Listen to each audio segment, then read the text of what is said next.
Bonjour, on va faire aujourd'hui une jolie application avec un affichage à 4 digits. On a déjà vu comment écrire sur un affichage avec un seul digit. On va en mettre 4, comprendre comment balayer cet affichage et afficher des nombres. Sur cette vidéo, vous voyez comment se fait le balayage. Si on accélère la vitesse avec la persistance rétinienne, on verra 4 chiffres en continu, mais avec une intensité réduite. Ce avec quoi on travaille, c'est un affichage dont les segments sont reliés par des fils sur des ports du processeur. Alors, on avait vu ce processeur comme un ensemble de pins à l'Arduino. Maintenant, on va s'intéresser à ce qui se passe vraiment au niveau de l'Atmega 328, dans lequel les ports sont des mots de 8 bits. Il y a le port D, il y a le port B, et on va connecter notre affichage sur ces ports qu'Arduino décrit dans le fond par des numéros de pin, et vous vous souvenez de la pin 13 sur lequel il y a une petite LED qui est allumée. Notre affichage, on va le voir comme un mot binaire avec les bits 0, 1, 2, 3 qui correspondent aux segments, et c'est l'ordre habituel que l'on utilise pour décrire un digit. Et ce mot binaire maintenant, on avait défini un vecteur, ce mot binaire va correspondre à un digit, donc on reverra le digit 7 tout à l'heure qui sera codé par un certain nombre de bits. Alors maintenant, on doit exécuter le câblage sur les deux ports et on va définir les choses de façon indépendante d'Arduino en utilisant les instructions du C. Et on va devoir dire que A est connecté sur cette pin, que B est connecté sur cette pin qui est dans un autre port. Et vous me direz, mais ce câblage, il est quand même un petit peu bizarre. Non, parce que au niveau du processeur, il peut y avoir des bits dans des ports qui ont des fonctions particulières en liaison avec des interruptions, avec des timers, avec des commandes de moteur. Donc on peut être amené à réserver, typiquement, dire je ne touche pas le bit 13 parce que c'est pratique de pouvoir faire clignoter ma petite LED quand j'en ai envie. Et maintenant, il y a une autre contrainte du point de vue câblage. Ces signaux sont arrangés d'une certaine façon autour de l'affichage. Ils sont arrangés d'une certaine façon autour du processeur. Vous avez parfois vu ces jouets qui sont faits avec du circuit imprimé simple face. Si vous pouvez utiliser du simple face, le circuit imprimé va coûter 10 centimes de moins. Si vous en fabriquez 100 000, c'est 10 000 francs d'économie pour l'industrie.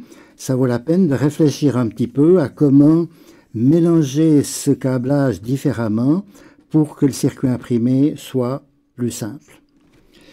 Alors maintenant, notre problème, c'est de copier les bits qui en fait vont être déclarés dans une fonction, les faire passer dans les ports du processeur, où le câblage, dans le fond, va les amener sur les pins de l'affichage. Alors, on doit écrire dans ces ports à partir d'un mot binaire, activer un bit à 0 ou à 1, on a vu, ça se fait très bien avec un digital write, ça se fait aussi en C avec un bit set et bit clear, qui sont vraiment les instructions au niveau du processeur, qui vont s'exécuter en tout cas 10 fois plus rapidement que le digital write. Donc dans un bit set, eh bien, on dit de quel port il s'agit, ou position mémoire, on dit quel est le numéro du bit, et on va pouvoir activer. Maintenant, il faut qu'on puisse tester le bit du digit qui représente un segment pour savoir s'il faudra écrire un 1 ou un 0, allumer ou éteindre.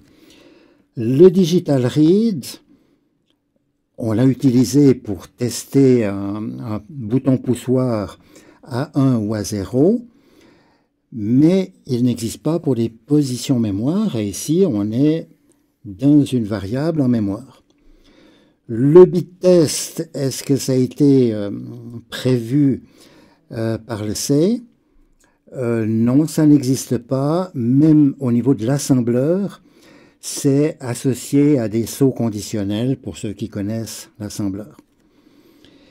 Alors il nous reste une solution, c'est de faire un et logique avec un mot binaire, ça on vous l'a bien expliqué, qui a un seul 1 en position 5, et puis on va faire le calcul variable qui est digit ici, avec notre masque, et on va pouvoir écrire maintenant if notre digit 7 par exemple, avec son bit, on s'intéresse à son bit en position 5, eh bien on va activer le bon port, le bon bit, et puis autrement on va désactiver le bon bit dans le bon port.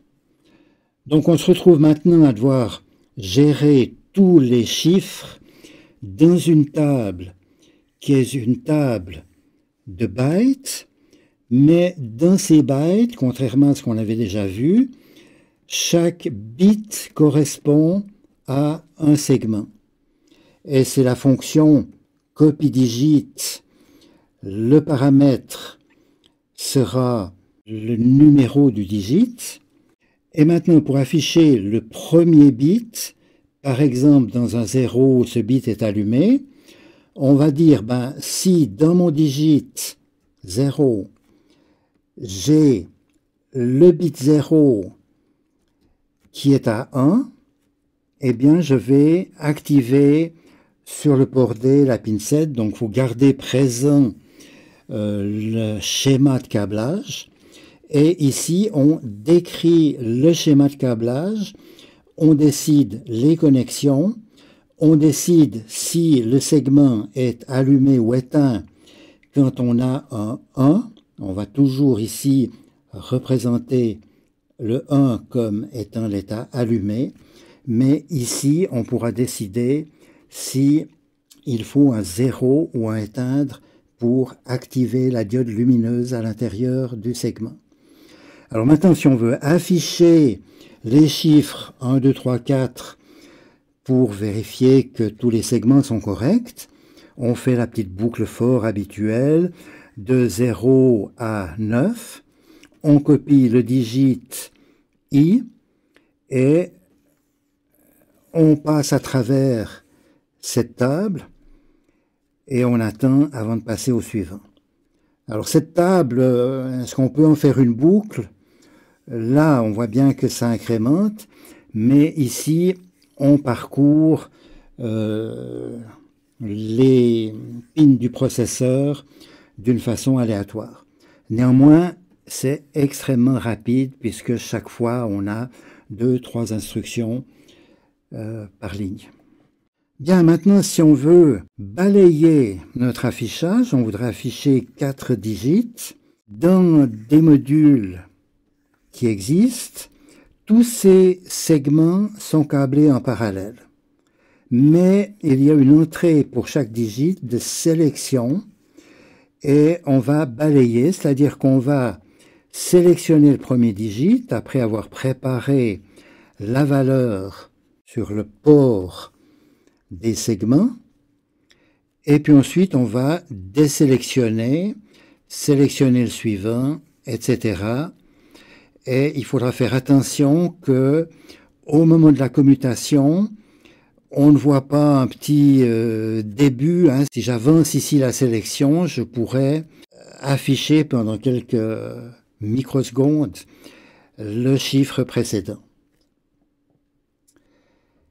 Alors, le programme qu'il faut écrire maintenant, à partir de ce qu'on vient de voir, c'est de dire, pour sélectionner le digit 1, je dois faire un bit 7 du bon port. Donc là, on va regarder comment c'est câblé.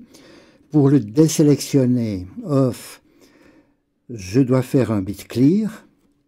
Je m'excuse, il y a une petite erreur qui m'a échappé. Clear. Et puis maintenant, pour afficher mon nombre 1, 2, 3, 4, eh bien, je copie le digit 1, j'active, j'attends, je désactive. Ensuite, je passe au digit 2, j'active, j'attends, je désactive, etc. Si mon délai est de l'ordre de 5 millisecondes, j'ai 4 délais pour balayer mon chiffre, ça va faire 20 millisecondes, donc 50 fois par seconde, l'affichage sera régénéré et je verrai le nombre qui m'intéresse. Au niveau du setup, évitons des pin modes, puisque si je reviens à notre schéma ici, eh bien on voit que tous ces bits sont à 1, que tous ces bits sont à 0, et la direction va intervenir avec le registre de direction pour dire que, là aussi je me suis trompé, ce ne sont pas les ports, ce sont les data direction register, que je crois qu'on ne vous a pas encore bien expliqué, DDRD.